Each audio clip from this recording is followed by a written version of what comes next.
الحمد لله وحده والصلاة والسلام على من لا نبي بعده.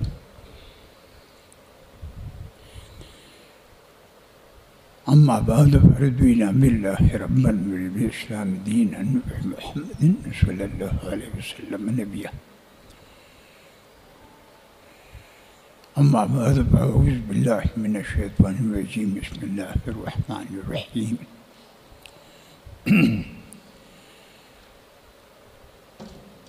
شهر رمضان الذي أنزل فيه القرآن. صدق الله العظيم. درود شريف واحد.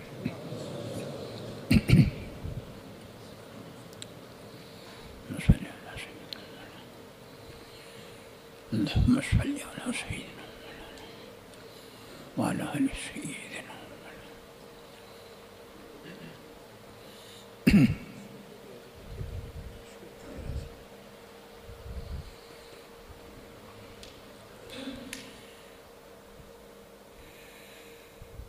بزرگوار کرام،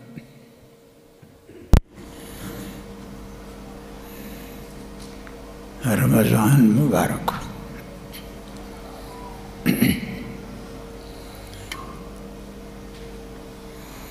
زمانگ استاسو گناہگارو دپارا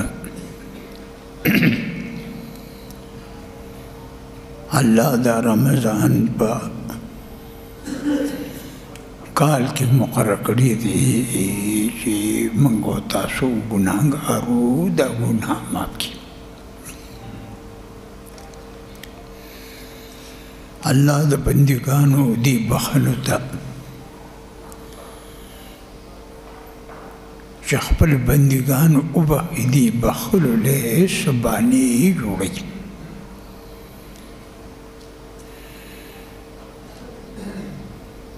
بابا نمی دحد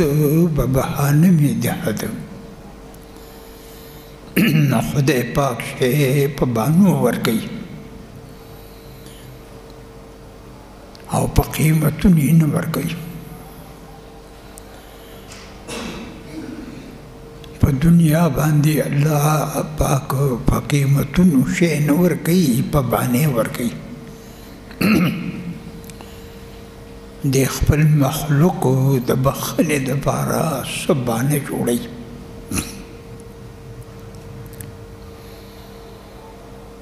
دا رمضان مبارک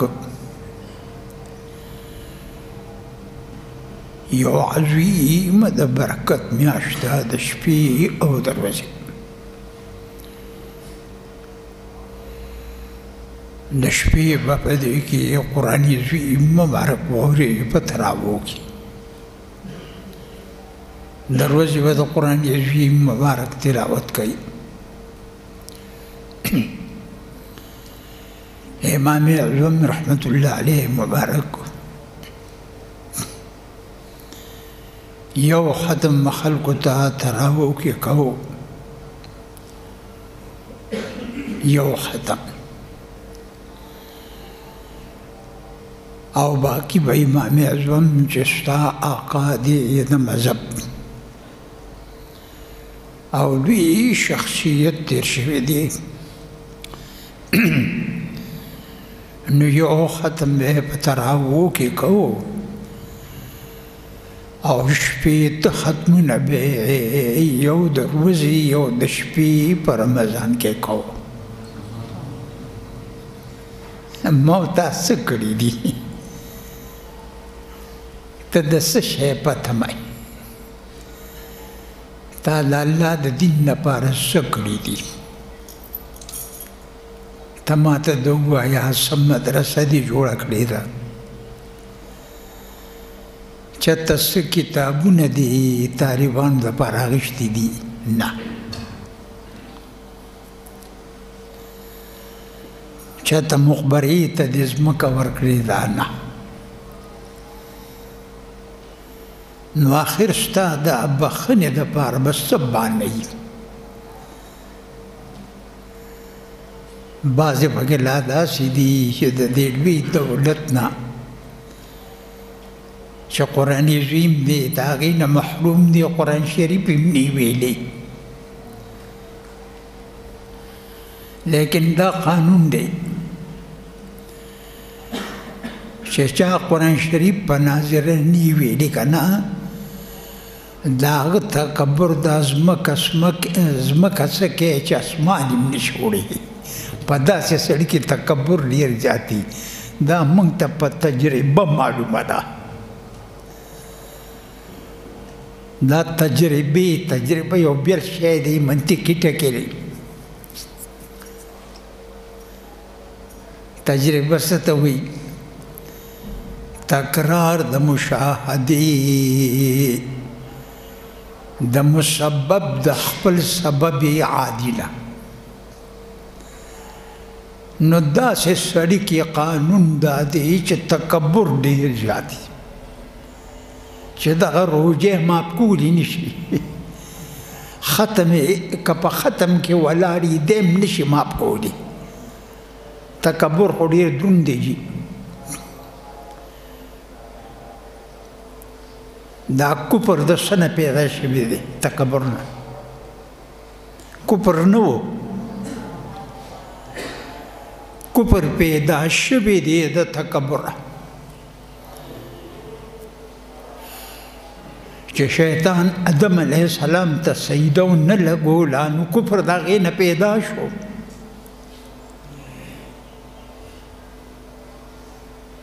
د کفر چې دی ایجاد چې دی دا شیطان کړی دی لاجل تکبر د وجې د تکبر ما ستاسو خدمت کې عرض کوو چې الله به ستا د دې بخښنې دپاره څه بانې جوړوي چې تا د الله د دین دپاره څه کړي دي جومات دې جوړ کړی دی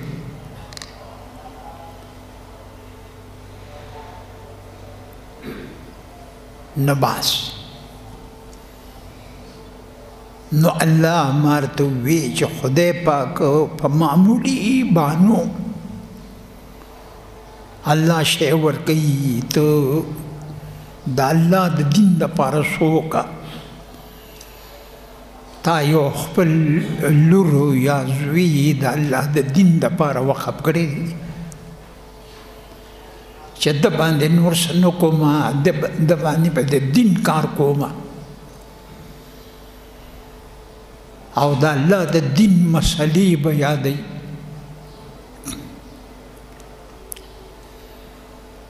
نو دام نشته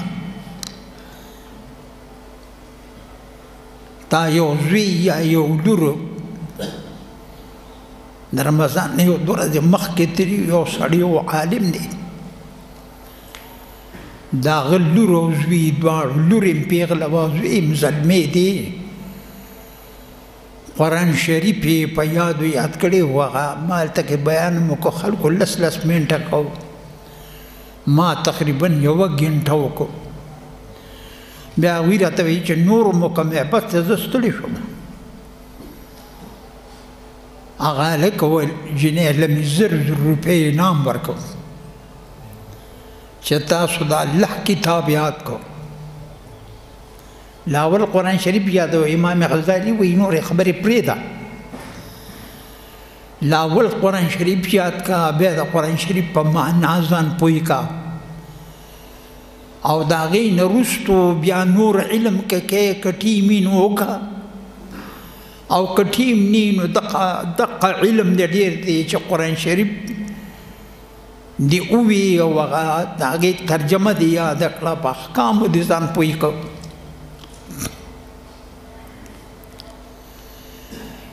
امام اعظم رحمت الله علیه زوی و حماد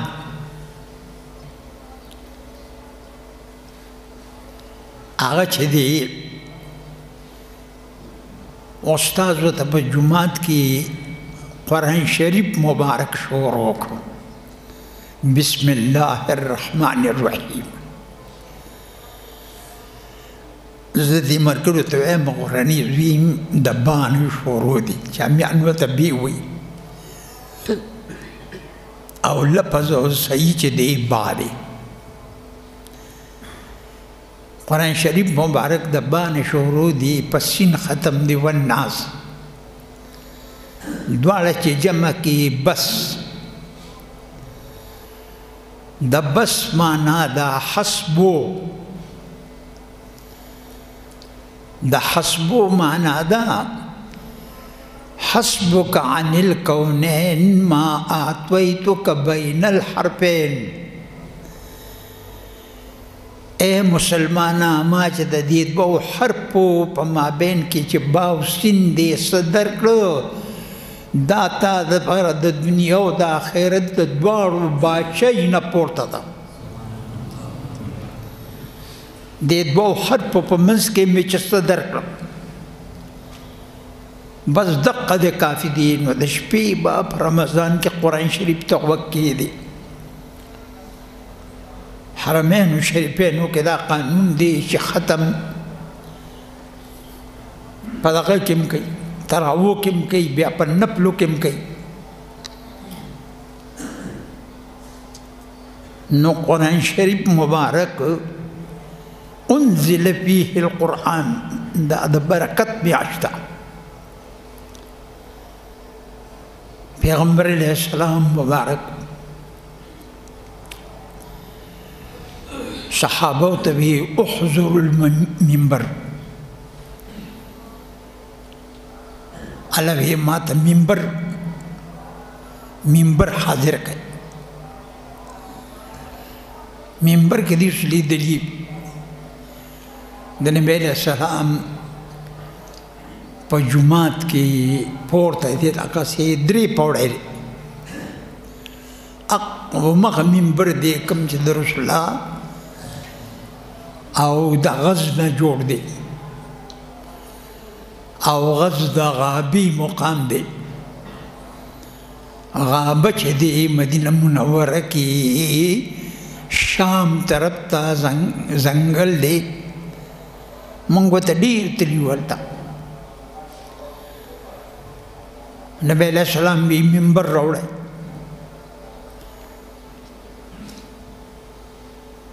مروان ابن حکم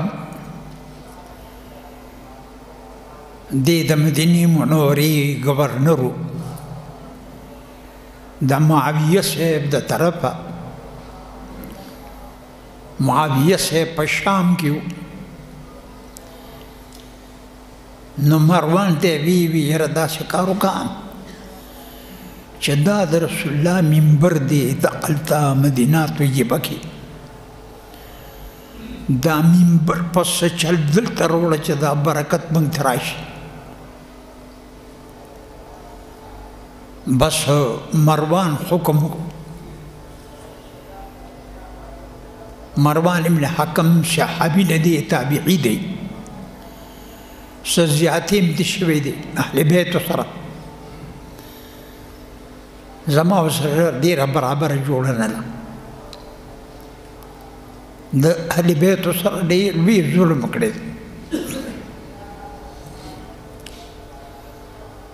اهل بیت خو ایمان دی جي هغه چې دی نو وی دا منبر زه پورته کوم وایي ده چې دا خبره وکړه چې دا منبر پورته کوم نو دروازې داسې تیاره راله چې اسمان کې یې دروازې ستوري ښکاره شو کذا فی شرح البخاري دا د بخاري په شرح کې راغلي دي دروازې صاحبه خالص سروس ده او توره تیاره شوه ستوري به راښکاره شو بس خلک راوچلېدل چغې والې چې بس قیامت راغی ځکه دروازې دې تیارې ته وګوره چې ستوري ښکاره شو مروان ته خلک راغلل دا څه کوې څنګه منبر پورته کوې نو بس دقه دی کې دی ګبرو شو خلکو وجو په دې لاسو کې تې څه ایستله بعضې سړی چې که نه چې لاسو کې تې څه وباسي نو ډېره بخی لوی ثواب به خدای به دې وبخي بعضې خبیث انسان بس سای ته ایستله بس د وی نه وی تاسو غږ کې دی وی ما وی چې یو پوړی پکې بله زیاتو پوړی پورته کومه توریه وکړه خلق په پیو چې بس اوسه ځان خلاص که بس ویتا دا منبر په دقه ځای دی دی باندې رسول الله په دې منبر بکینی او د حوض کوثر نه بخپل خاصو کسانو ته ورکوي هر چاته نه ورکوي هر چاته نه ورکوي هغه ډېرو خواصو ته ورکوي خاص کسانو ته به حق ورکوي او رسول الله په دقه منبر ورته ناست رسول الله مبارک وی منبر حاضر کړ منبر حاضر کو نبی علیہ السلام په یو پوړی چې خپکې خدا وی امین په دویمه پوړی وی امین درېیمې ته چې بره شو وی امین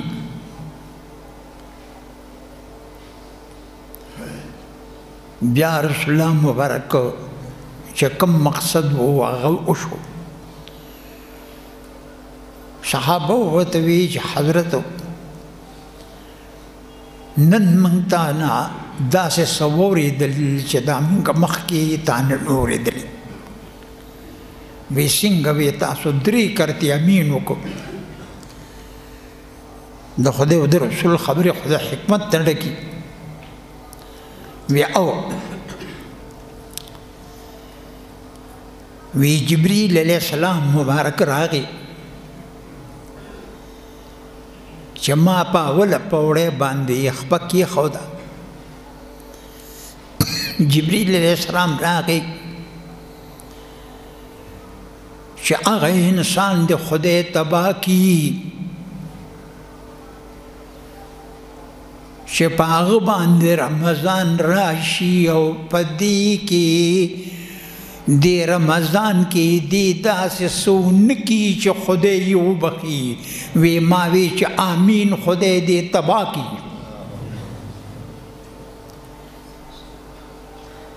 بس دا او تو ته فکر وکړه خیری جبریل علیہ السلام کوي او امین په جناب رسول الله کوي د دې په قبلېدو کې به څه شک شبه پاتې شي چې رمضان مبارک غوندې میاشته چې د نفل ثواب د فرض دی د فرض ثواب ده او یو فرض دی او په دې کې دی خدای ونه بخښه دې کې د داسې څه ونه کړو چې دی خدای وبخښه نو باس د بخښنې دپاره بله څه بهانه نشي جوړېدی موږ دلته هلکان دي واړه چڼیان روژې نیسي دلته څه کسان دي زه ډېر ښه پېژنم روژې نه نیسي جي او دا لاسته کې بیا که د دې روژې که نه چې ډاکټر ورته ویلي وو چې ډاکټر په شریعت برابري چې ستا دپاره روژې نیول ښه نه دي ته روژې مه نیسه نو بیا به دې فدیه ورکوي د دې روژې به دې فدیه ورکوي لکه ډېر کسان بعضې بوډاګان دي ډېر زیات بعضې زنانه دي بوډاګانې دي هغوی فدیه ورکوي د رمضان د 10 ورځو مکمل فدیه ده هغه به بیا ورکوي نو دغه ظالم هغه فدیه هم نه ورکوي او د خپل ځان نه دین جوړ کړی دی که دا دې روا ګڼي د ده نه ایمان لاړو کافر شو بس خبره ختمه ده دا خو ټیک ته امت ته رسول الله به خدای بخي خو چې ته په رسول الله په امت کې پاتې هم شي که ناسې نه چې ته کافر شوي چې ته نه یې کافر شوي چې ته نه یې نباس وی جبریل وی چې د رمضان میاشت پرې راغله او دې خدای دا نارینه او زنانه خدای ونه بخه دې الله تبا کی رسول الله وی ما ورته وی چې آمین خدای دې تبا دویمه پوړه باندې بیا جبریل فورن راغی چې ما خپکې غوډوي چې جناب رسول الله پتا باندې ستان مبارک چې یا شي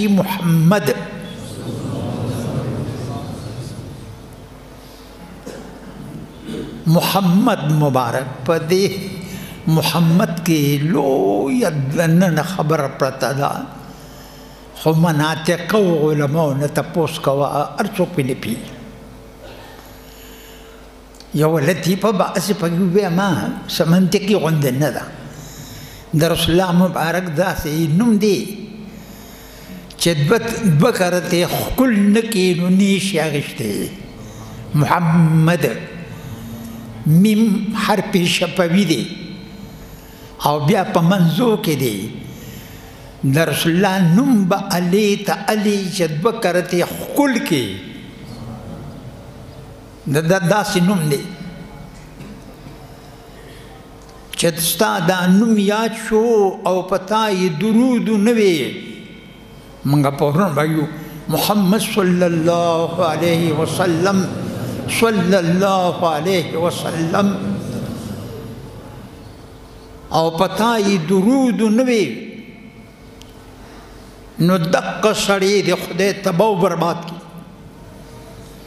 رسول الله مبارک فرمایل ماوی چې امین خدای دې تباہ کی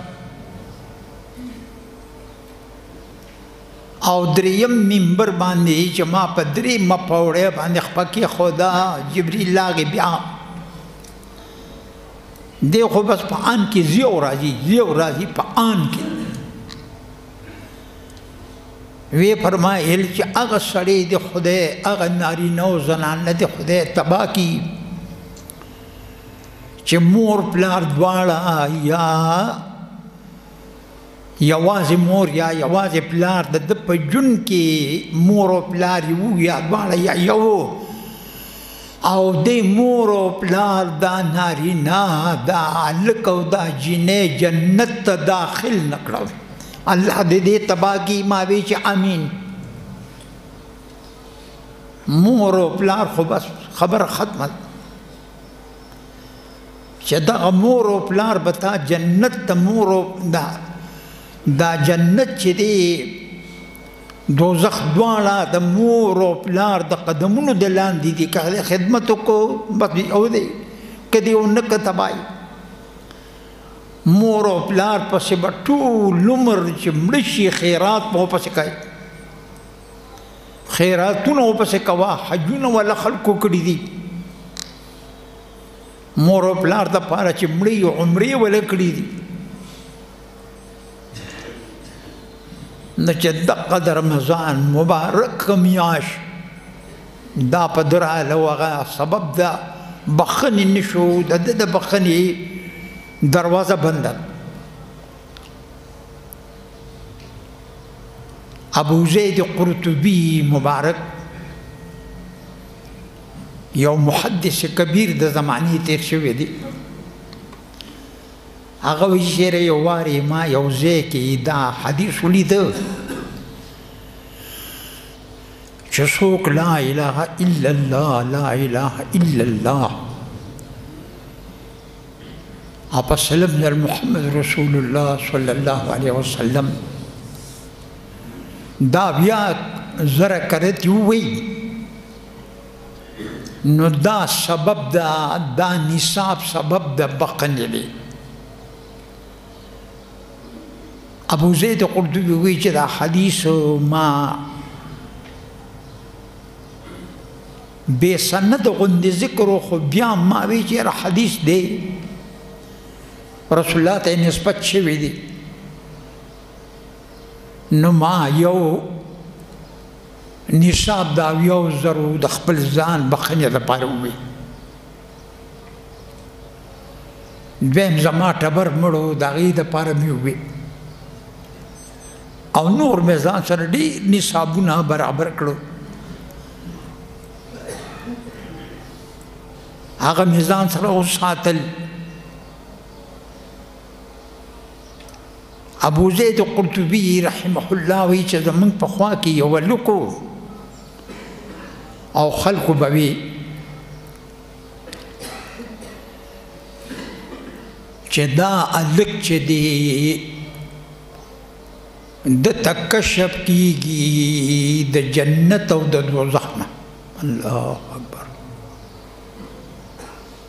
د تکشف کیږي د جنت او د دوزخ، د تکشف کیږي د قبر. لکه احمد علي لاهوري رحمت الله علیه لاهور کې یو ځای کې روانو او ډېر ملګري ورسره وو. دوی ودرېږه دلته. وی ولې؟ وی دا ځای خو که نه وی، هلته بازار مازار و. وی دې ځای کې د پیغمبر قبر دی چې وی که نه هغې کې روغ رمټ انسان نه ووت. هغې باندې بیا قبر جوړ کړ، کشف القبور، چې د قبر کې دا سړی په څه حالت کې دی په دې خدای پوهیږي، لیکن دغه سړی چاته ویلي هم نشي کولی چې زه پې پوهېږم. دعوه نه کوي هسې وایي هلکه تاسو دا دی او که نه وی. وایي دغه ځای کې یو هلک و، خلکو وایي چې دی صاحب د کشف دی. وی موږ له چا ډوډۍ کړې وه، هغه هلک ما سره ملګری شو. هغه هلک ما سره په ډوډۍ کې ملګری شو. وی په دې کې ډوډۍ یې بس کړه. ما ورته وی ولې ژړلې؟ وی کاکاجي زما مور په جهنم کې ده، ما مور په جهنم کې ولیده. وی بس ما چې یو خدای ته خبر و، په هغه نصابونو د 1,000 کې یو نصاب مې د مور ته په زړه کې ماپ کړ. وی ناګهانه ډوډۍ شروع کړم چې بچیه څنګه چلو شو؟ وی چې یاره هغه مور مې د جهنم نه راووته او جنت ته داخله شوه. وی ما ته یو معلومه شوه چې حدیث صحیح دی او بل د دې هلک چې هلک نوجوان هلک او صاحب د کشف و، دا خبره ماته دا څه کار به کوي چې تا ته پیر صاحب کوم سبق درکړي هغه به وایي. هغه چې خلاص کړي زه ملګرو ته وایم چې ما ته له سبق درکړو، استغفار مې درکړو، لا اله الا الله الا الله درود مبارک، دا 4 واړه سبق چې خلاص کړي اول کې 4 ورکوم چې دا خلاص کړي بیا به ټوله ورځ او شپې لا اله الا الله وایه. نصاب برابر به دا 1,000 نصاب برابر که ځان لا مور پلار لا ټبر لا. او بیا په دې رمضان کې خو بیا بله معامله ضروره، هغه خو مرتبه ډېره زیاته پورته شوه. ما ستاسو خدمت کې عرض کوو چې رمضان مبارک دا زمونږ د ګناهګارو او غریبانانو دپاره الله د بخښنې یو سبب جوړ کړی دی. الله دې زمونږ او ستاسو دپاره سبب د بخښنې وګرځوي او د دې رمضان په ټولو برکاتو دې الله موږ مبارک او مشرف کړي. وآخر دعوانا إلهنا